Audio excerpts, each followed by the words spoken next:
Bismillahirrahmanirrahim. Assalamualaikum warahmatullahi wabarakatuh. Asyhadu an la ilaha illallah, asyhadu anna Muhammadar Rasulullah. Allahumma sholli ala sayyidina Muhammad wa ala ali sayyidina Muhammad. Kama sholaita ala sayyidina Ibrahim wa ala ali sayyidina Ibrahim bil alamina innaka Hamidum Majid. Terlebih dahulu kita panjatkan doa kepada Gusti Allah Agung untuk saudara kita yang telah memberikan sholawatnya lewat 4 dakwah dalam channel dakwah ini, ya, sehingga channel dakwah ini bisa hadir dalam ruang-ruang diskusi kalian semuanya. Semoga sholawat itu menjadi catatan langit amal soleh bagi mereka dan keluarganya kelak. Dan insya Allah Gusti Allah yang Maha Agung akan membalasnya dengan yang lebih baik lagi. Juga begitu untuk seluruh viewer terkasihku dimanapun kalian berada. Terima kasih, ya, alhamdulillah atas appreciate-nya berupa anti skip, anti download, dan jika berkenan silahkan share link-link kajian dari channel dakwah ini, dan semoga itu menjadi catatan langit bahwa kau juga tercatat sebagai hamba yang telah mendukung, yang telah bersolawat dalam bentuk mengambil peran siar, meskipun hanya sekedar men-siar, men-share link kajian-kajian ini. Ya, kalau memang sanggupmu hanya men-share, ya apa-apa, Allah tidak akan minta yang lebih, ya. Tapi jangan sanggupmu lebih dari itu, cuman kamu hanya bisanya nge-share aja, ya itu juga nggak benar. Jadi jangan menipu yang maha tahu, karena yang maha tahu itu tidak bisa kamu tipu, ya. Allah tidak pernah meminta yang lebih daripada yang kamu bisa lakukan, ya. Tetapi jangan kamu memberikan sesuatu yang sedikit dari apa yang seharusnya bisa kamu lakukan. Oke.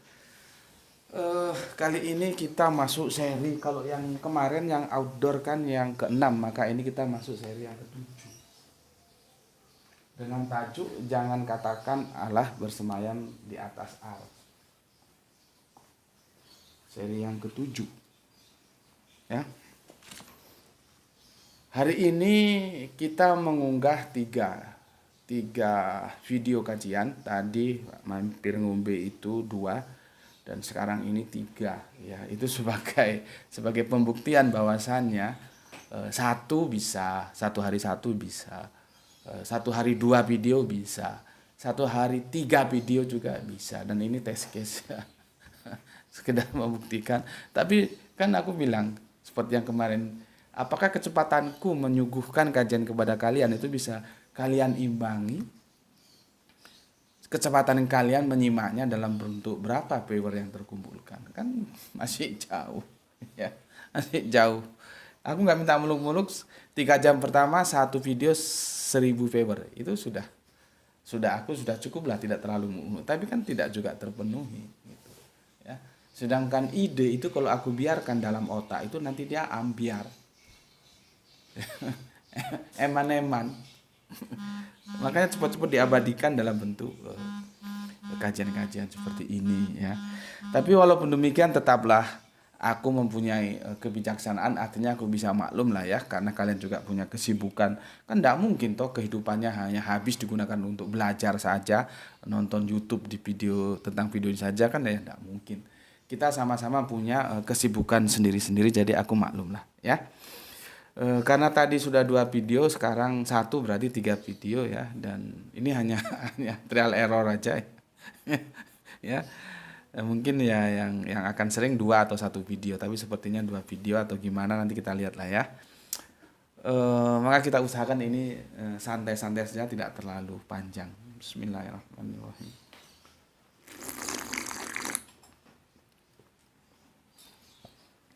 Kopi tengah hari, jadi bukan kopi morning, bukan kopi afternoon.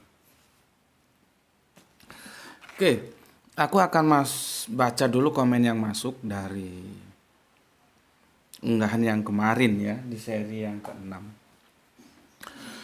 Kebanyakan dari viewer-viewer itu menjadi salah karena dia tidak tertib. Dia baru nonton 1 video lalu dia berkomentar, dan komentarnya itu kesimpulan. Bagaimana kita akan menjadi benar ketika ada 1 kilometer dan kita baru menjalani 1 meter saja, lalu kita berkesimpulan untuk yang 1 kilometer itu bisa benar? Kan ya tidak mungkin, ya. Lalui dulu 1 kilometer itu baru kamu cerita berupa kesimpulan. Sama dengan kajian-kajian videoku itu semua ada yang berseri, ada yang putus, tapi kalau dia pelik dia berseri ya.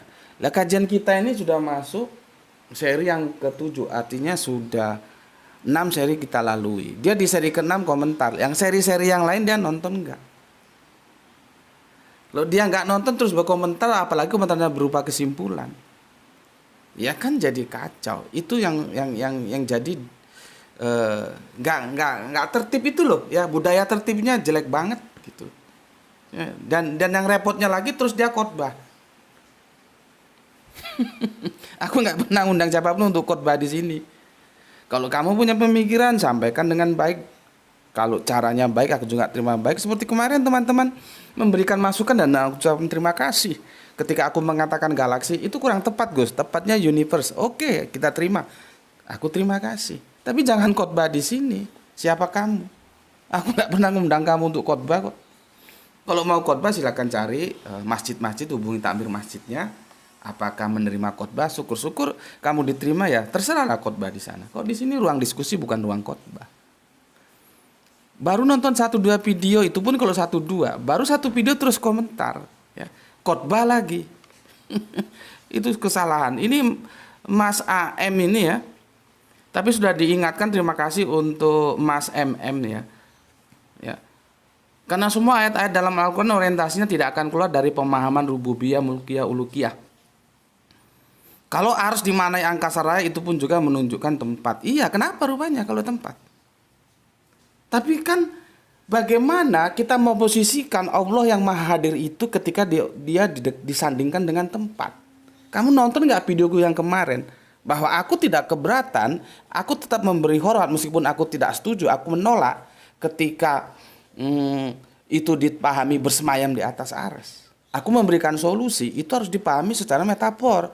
Karena yang transenden ketika dia ketemukan dengan imanen itu tidak bisa tidak harus metafora. Itu tawaran sebagai bentuk penghormatanku dalam kita berbeda pendapat. Tapi jujur aku tolak terjemahan itu. Gitu loh. Terus kamu ngoceh seperti ini. Nggak usah khotbah di sini. Ya. Alhamdulillah Mas MM telah memperingatkan ya. Lihatlah semua serinya baru tarik kesimpulannya. Memang itu sudah diartikan itu universe dan menunjukkan tempat fisik. Tapi apakah terjemahan bersemayam di atas itu benar? Nah, ini orang bijak Mas MM ini. Aku tidak mengatakan bahwa seluruh viewerku itu harus setuju dengan pendapatku, enggak. Tapi ngerti dulu, pahami dulu, tahu dulu, setelah itu tentukan sikap. Setuju monggo, enggak monggo. Gitu loh. Jangan seperti ini baru tahu 1 seri ngoceh sudah khotbah lagi.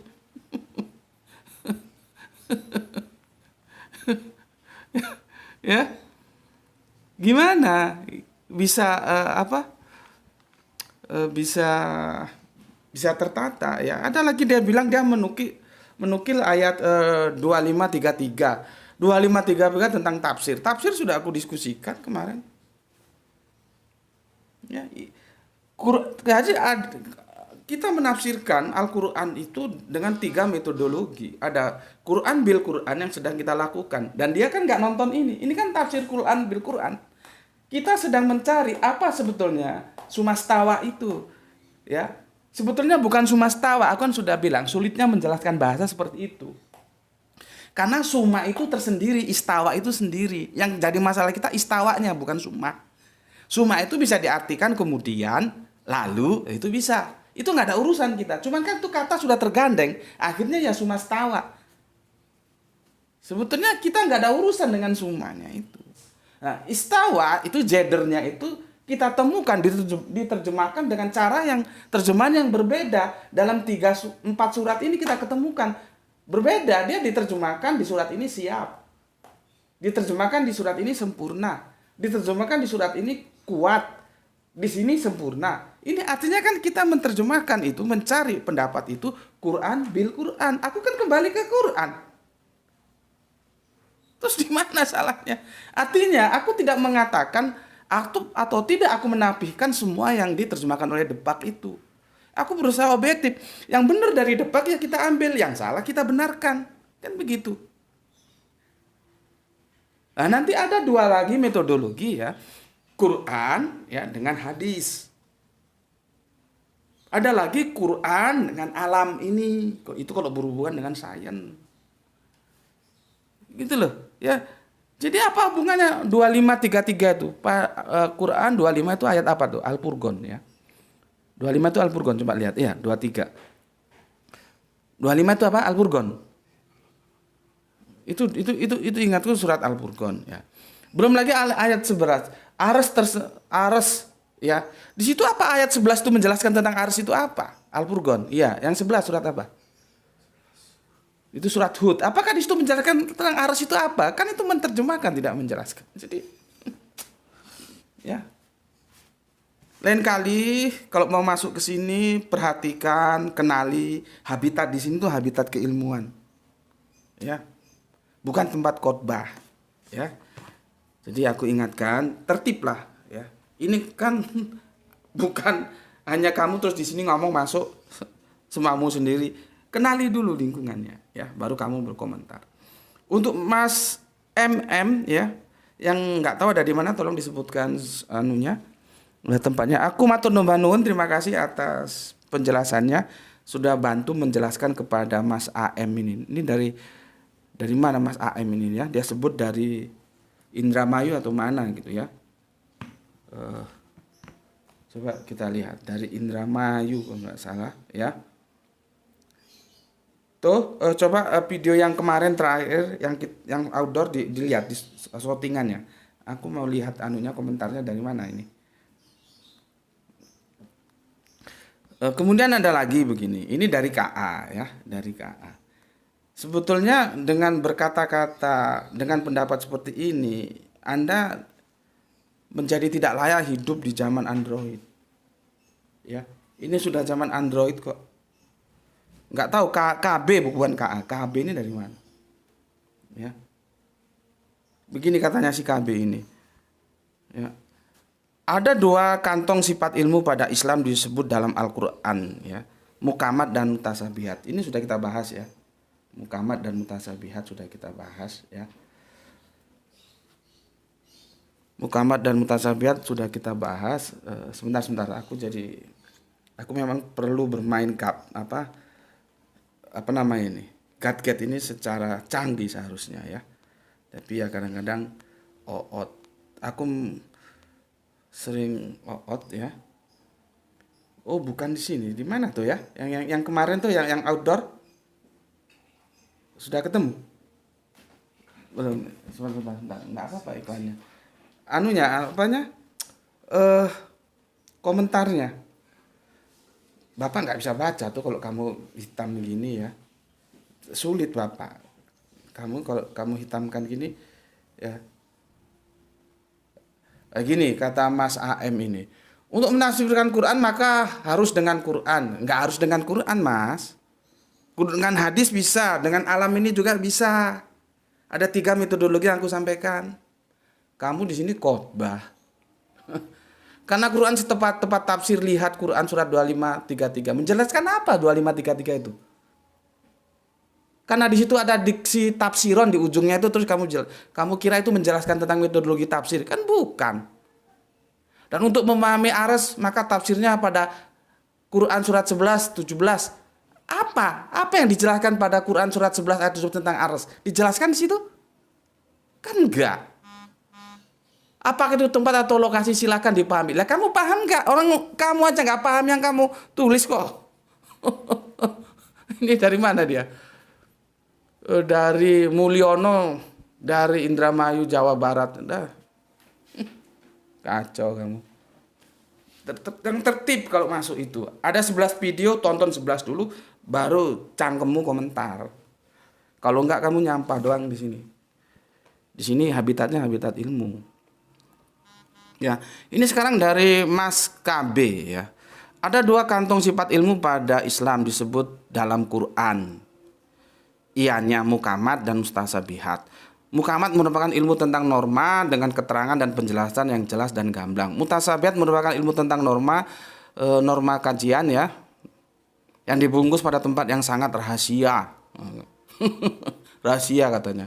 Yang dibukakan oleh yang maha rahasia kepada mereka yang mampu menyimpan dan menjaga rahasia. Untuk dijelaskan di tempat yang rahasia. Tempatnya rahasia itu di mana? Dan kebanyakan ilmu ini dimanfaatkan oleh mereka yang bukan ahlinya dengan tafsiran akal pikiran mereka sendiri sehingga bisa menjadi sebuah fitnah. Lah kamu goblok mau dibujui. Ya. Ya jangan mau kamu dibujui. Ya kalau bukan ahlinya ngapain kamu dengar? Lihat pembicaranya itu bernisbah ke Al-Qur'an enggak? Gitu aja. Sehingga seorang sahabat Nabi mengatakan ada 2 kantong ilmu, yang satu ia bisa disampaikan, tapi jika satu kantong lagi ia sampaikan, niscaya lehernya dipenggal, menandakan betapa rahasianya ilmu itu. Ini orang seperti ini nggak pantas hidup di zaman Android. Dia pantas hidup di zaman batu. Sekarang ini dunia ilmu. Justru agama itu akan runtuh ketika dia secara ilmiah tidak bisa dipertanggungjawabkan untuk dijelaskan kepada publik. Kenapa Islam tetap kokoh? Karena dia mampu untuk dijelaskan, dibawa, untuk dibedah di meja akademis. Bukan dogma-dogma seperti ini. Kamu hidup seharusnya di zaman batu. Ini zaman Android kok kamu percaya dongeng seperti ini. Kalau aku tanya, bener nggak ada sahabat memenggal leher orang yang menuntut ilmu? Karena dalam Islam sendiri itu basicnya keilmuan. Makanya diperintahkan Iqra. Iqra itu artinya kamu baca, kamu belajar, kamu menuntut ilmu. Hadis mengatakan, tuntutlah ilmu itu dari mulai gendongan, ayunan sampai ke liang lahat. Tiba-tiba ada orang menuntut ilmu, mau dipenggal. Kalau ada ilmu yang rahasia ya kamu belajar. Jadi cerita-cerita seperti ini ya, itu nggak pantas untuk orang yang hidup di zaman Android. Zaman batu sana, zaman feodalisme. Makanya aku bilang, ya, di sini tidak berlaku feodalisme pendidikan. Di sini orang mau belajar sesuai dengan perintah Al-Quran. Sesuai dengan perintah hadis. Al-Quran bilang apa? Iqra. Itu artinya belajar. Hadis bilang apa? Tuntutan ilmu dari mulai ayunan ibumu sampai liang lahat. Bukan ditakut-takuti seperti ini lah. Kon goblok ditakut-takuti ngerti. Coba kalau aku minta. Sejauh apa cerita ini benar? Bisa kamu tanggung jawabkan? Ada sahabat mau memenggal kepala. Kan kamu dapat dongeng. Yang dongeng itu juga dapat dongeng. Jadi dongeng ke dongeng ke dongeng. Nah, sekarang dongeng ini mau kamu jual ke sini. Ya mana laku mas. Di sini semua peornya peor akademis. Bukan peor seperti kamu itu. Kacau. Gimana Islam mau berkembang seperti itu? Justru Islam itu nanti ya, akan tetap kokoh dan sekarang tetap. Karena apa? Dia berani diuji di atas meja akademis, meja keilmuan. Kamu cara memahami apa itu mukamat, apa itu mutasabat aja keliru. Karena terjemahan Depak itu juga keliru. Itu sudah pernah kita bahas ya. Itu kan di surat ketiga ayat ke-7. Buka nih. Surat ketiga ayat ke-7 apa? Itu kalau nggak salah di situ. Ali Imran. Ya. Jadi kamu itu nggak pantas seperti kamu hidup di zaman Android, kerangka berpikirmu zaman batu.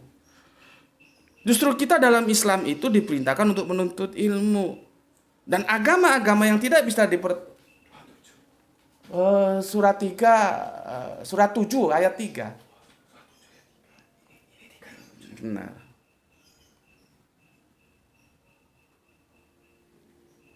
Surat 3 ayat 7. Ya iya toh, surat 3 ayat 7 ada mukamal, ada mutasabihat. Ente aja nggak ngerti apa itu mutasabihat kok. Mutasabihat itu bukan rahasia, tetapi dia yang punya polisemi. Seperti ini polisemi. Ternyata istiwa itu polisemi. Di ayat ini dia diartikan siap, sempurna, kuat, sempurna. Ya nanti tergantung konteksnya apa. Karena teks itu akan ditentukan dengan konteks ketika kita mengartikan. Aduh, payah kamu itu. Ya. Oke. Sekarang kita lanjutkan ya. Ya, bismillahirrahmanirrahim.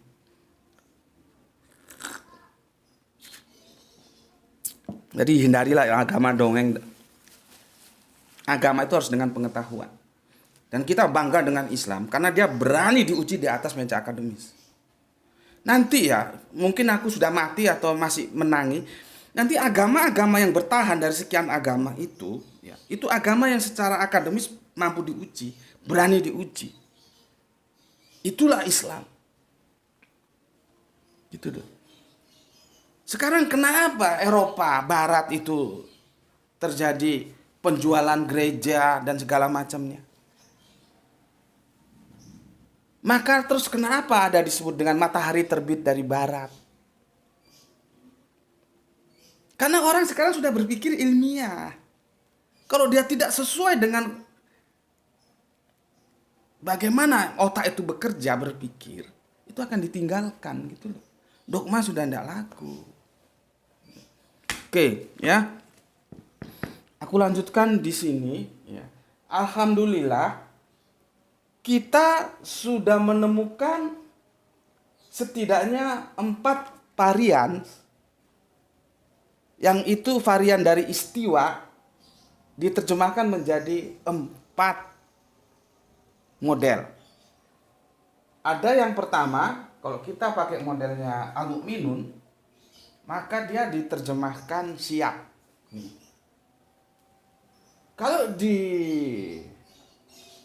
Al-Qasas 28:14 dia diterjemahkan sempurna. Kalau di Al-448 dia diterjemahkan kuat. Kalau di An-Najm 536 ya, itu diterjemahkan sempurna. Jadi sementara ini, nanti kan kalau diteliti, mungkin teman-teman mau meneliti kan bisa juga ternyata di ayat lain ada gitu ya. Silahkan tolong aku dibantu ya. Sejauh yang aku amati, varian-varian yang itu jadernya sama tentang istiwa itu diterjemahkan menjadi 4 ini: siap, sempurna, kuat, sempurna. Ini siapa yang menerjemahkan? Depak. Jadi aku tidak menolak Depak semuanya. Yang benar ya aku terima ini. Tapi ketika diterjemahkan bersemayam, itu aku tolak. Cuman aku tetap memberikan apresiasi seperti kemarin itu. Harus dipahami secara metafor. Nanti ada 2 lagi yang aku tolak. Ya. Ada 2 lagi yang aku tolak. Sebetulnya bukan 2 ya. Jadi bersemayam itu ada 7 ayat ya.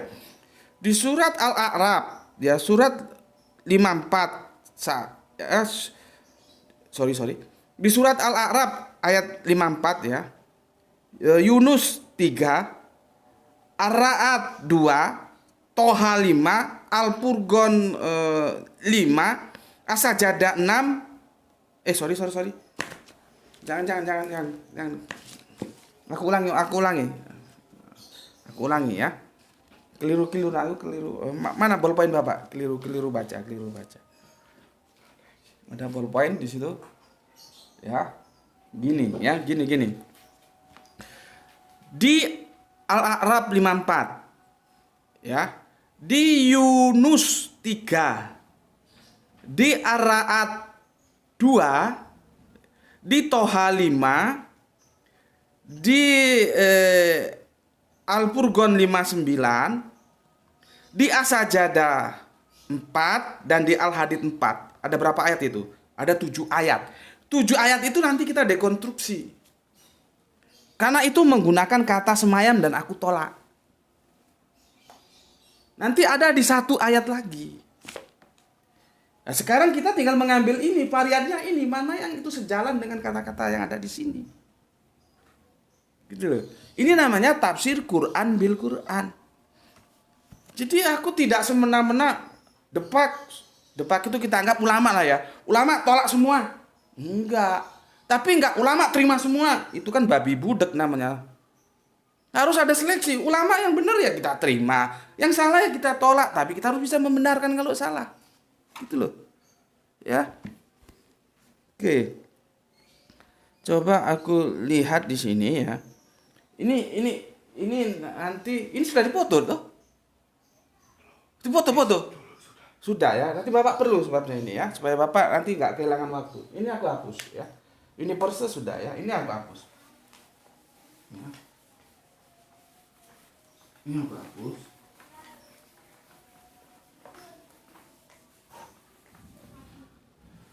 Ini mewakili terjemahan di mana sumastawa itu menjadi bersemayam. Sebetulnya istawa semayam. Kalau suma itu lalu bersemayam, itu sebetulnya terjemahannya.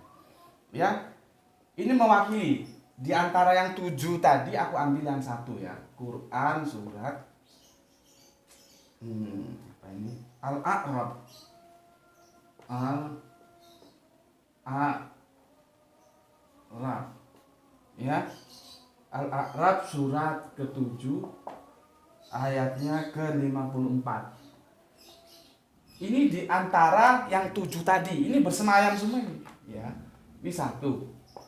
Yang kedua, Quran surat Al-Baqarah. Al-Baqarah ayat 2. Surat 2 ayatnya 29. Ini aku tolak. Karena apa? Istawa di sini diterjemahkan sama di sini lihat bersemayam. Di sini diterjemahkan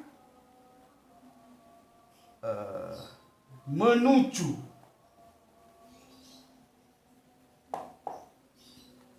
Tuh. Dan ini aku tolak semua. Karena apa? Dia akan bertentangan dengan Quran ya. Ketiga, ya. Quran surat Al-Hadid. Surat keberapa deh Al-Hadid deh? Ini ayat yang ketiga. Berapa? Lihat dah, jangan gitu. Lihat, Bapak minta kepastian. Lihat aja. Ya, ini bertentangan. Maka kalau ditanya, kenapa aku menolak ketika bersemayam itu bertentangan dengan Quran surat Al-Hadid? Karena apa? Di sini itu wal awalu wal akhiru wal zohiru wal batinu menunjukkan dia yang maha hadir.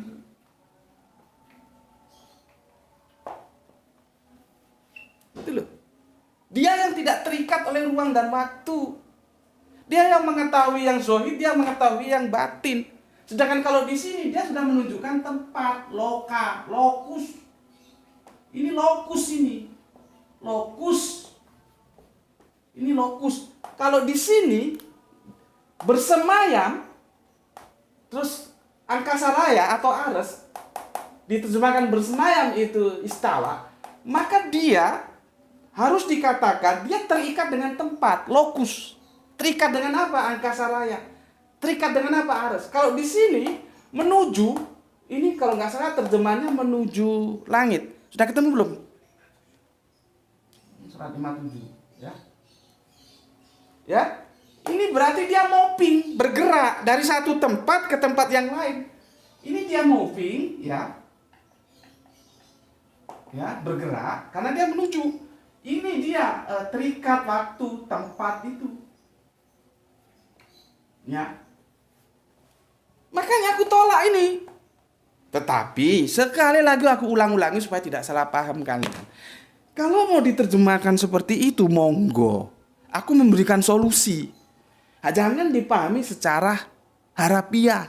Pahami secara metafora. Karena yang transenden itu, kalau disandingkan dengan apapun, dia harus dipahami yang harafiah. Bukan metafora. Gitu loh. Ya, kemarin aku sudah jelaskan tentang bait Allah, anak Allah, wajah Allah. Terus Allah turun. Itu jangan dipahami secara harafiah. Jangan dipahami secara metafora. Ya, seperti ini ya. Makanya ini bertentangan karena ini maha hadir. Bagaimana dia bisa terikat oleh tempat orang dia maha hadir? Bagaimana dia perlu menuju ke satu tempat dari satu tempat, moving, bergerak? Berarti pada waktu itu kan dia dari yang jauh langit menuju langit dekat. Ini bergerak dia. Ini melanggar ayat ini kalau diterjemahkan seperti ini. Artinya, ini teman-teman juga harus tahu, bukan ayat Al-Qur'annya yang bertentangan, tetapi terjemahan Al-Qur'an itu nabrak sama ini. Kalau kita paham tentang konsep maha hadir, wal awalu wal akhiru. Yang ini dalam perjanjian lama disebut dengan ya, terdahulu dan kemudian. Kemudian di perjanjian baru disebut dengan alfa omega. Kemudian di perjanjian terakhir disebut wal awalu wal akhiru. Kalau kita paham itu semua, kita akan mengerti bahwa Allah itu maha hadir. Jadi salah satu syarat dijadikan Allah itu dia harus maha hadir. Dan maha hadir itu harus tunggal. Dia menjadi tunggal. Terdahulu kok. Ini kalau aku cerita udah berapa jam? Berapa? Ngomong yang jelas. Ini konsep Tritunggal tertolak dengan ini kalau kita paham artinya ini. Karena Tritunggal itu ada Bapa, ada Putra. Nampak di sini? Ada Roh Kudus. Pertanyaanku, mana yang paling awal di antara tiga ini? Kalau semuanya ini tidak bisa disebut terdahulu kalau tiga. Yang namanya terdahulu itu ketika semua tidak ada, dia sudah ada. Itu terdahulu. Tapi kalau tiga dibilang terdahulu, belajar bahasanya di mana? Ini panjang ceritanya, ya. Panjang ceritanya. Besok kita jelaskan implikasi dari ini berat bagi Kristen Tritunggal. Karena Yesus itu tidak maha hadir. Ya, Roh Kudus apalagi remang-remang. Bapa inilah yang maha hadir. Kita sudah jelaskan di Mampir Ngombe. Allah itu selalu dipanggil dengan panggilan kehormatan, panggilan kedekatan, panggilan kemesraan, panggilan kasih sayang, yaitu Bapa. Maka ketika berdoa dia yang tidak mengatakan Allah tidak, tapi Bapa kami yang di surga. Itu sastranya tingkat tinggi. Kalau kamu ngerti, nah kon goblok, ya ora ero.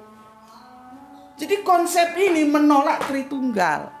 Karena maha hadir itu konsekuensinya dia menjadi tunggal. Gitu loh.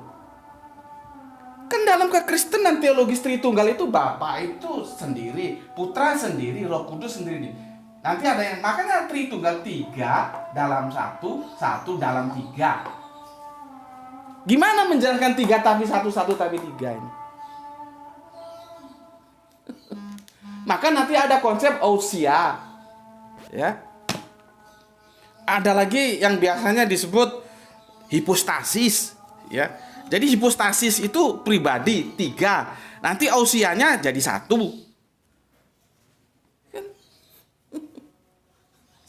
Jadi kacau, tidak memenuhi, melanggar, ya, melanggar, ya. Hipostasis yang 3 ini tidak bisa dibilang terdahulu kalau dia bareng-bareng, gitu loh. Ini otaknya dipakai lah kalau belajar itu, jangan dogma aja kamu pegang. Jadi repot. Ya. Nanti kita pelajari di sini, ya. Jadi jangan gagu. Nanti seperti oh Yesus itu bukan Isa. Karena apa? Yang disebut Yesus disebut Isa. Ini kan goblok 7 turunan. Nanti jangan gagu. Di perjanjian lama itu disebut terdahulu terkemudian. Di perjanjian baru disebut alfa omega. Di perjanjian terakhir disebut wal awalu wal akhiru. Itu sama. Jangan nanti bilang lagi itu bahasanya aja beda berarti beda. Goblok. Oke, aku mau sholat asar ya. Sampai di sini dulu. Besok kita lanjutkan supaya aku nggak lupa. Ini menolak Tritunggal. Tertolak. Ya, tertolak. Ya, oke. Nah, terus aku sedikit mumpung tidak lupa. Ketika kita berbicara yang transenden, dia disandingkan dengan yang imanen, maka hati-hati. Itu dalam kajian Alkitab ada yang namanya antropomorfis. Antropomorfis. Ini kapan-kapan kita kaji, apa besok kita kaji, lihatlah keadaannya ya. Hati-hati. Allah punya kasih, Allah maha kasih ya. Tapi kan kita juga punya kasih, tapi juga tidak maha kasih. Gitu. Jadi kalau Allah punya tangan, jangan kamu anggap seperti tangan. Kacau nanti pikiran. Ya, oke, sampai sini dulu ya. Besok kita lanjut. Kita kan nggak buru-buru sih, nggak ngoyo ya. Mengalir aja. Bagi yang setuju silahkan like, yang tidak setuju dislike dan tinggalkan tempat ini ya. Silahkan pergi cari tempat lain yang kamu merasa enjoy. Di sini tidak kerangka berpikirnya ilmiah ya. Ya. Untuk saudara-saudaraku semuanya aku doakan dan tolong doakan aku semoga mendapatkan rezeki yang barokah, kesehatan yang prima sehingga kita bisa melanjutkan kajian-kajian kita sebagaimana waktu-waktu yang lalu. Aku selalu berpesan jangan sampai kehilangan Islam, Kanjeng Nabi Muhammad, Al-Quran, dan Allah. Kamu boleh kehilangan apapun, bahkan nyawamu juga boleh hilang. Tapi 4 ini tidak boleh hilang. Bawa dia sampai engkau nanti menutup mata. Dan Gusti Allah Ingkang Maha Agung memanggil dengan panggilan kesayanganmu ketika ruh dan fisikmu berpisah dengan panggilan kesayangan. Hai nafsu mutmainah hirji'i. Wahai jiwa yang tenang, kembalilah. Panggilan itu sebetulnya yang kita rindukan. Itu apa? Kita punya segalanya, ketika mati tidak dipanggil dengan panggilan sayang. Itu apa? Tapi bukan kita fatalisme yang nggak butuh materi. Kita hidup dalam dunia materi. Tapi jangan kamu anggap materi itu akan kamu bawa mati. Enggak. Dia bisa kamu bawa mati kalau kamu gunakan untuk bersolawat terhadap Islam. Maka disebut infak. Infak itu kamu belanjakan dalam jalan-jalan yang itu selaras dengan apa yang diperintahkan Allah. Menjadi aturan dalam Islam. Ya. Jadi aku tidak mengajak kalian fatalisme. Enggak. Kita hidup di materi. Dunia ini materi. Tapi jangan materi itu menjadikan sesuatu tumpuan yang memberatkan hatimu sehingga kamu gondeli kata orang Jawa. Tidak. Ketika kita mati semua akan kita tinggalkan. Ya. Kita hanya merindukan panggilan kasih sayang dari Allah. Hai nafsun mutmainah hirji'i. Itu pesan dari aku ya. Tetapi jangan lupa juga hormati pilihan-pilihan saudara kita yang lain. Ya. Bismillahirrahmanirrahim. Alhamdulillahirabbil alamin.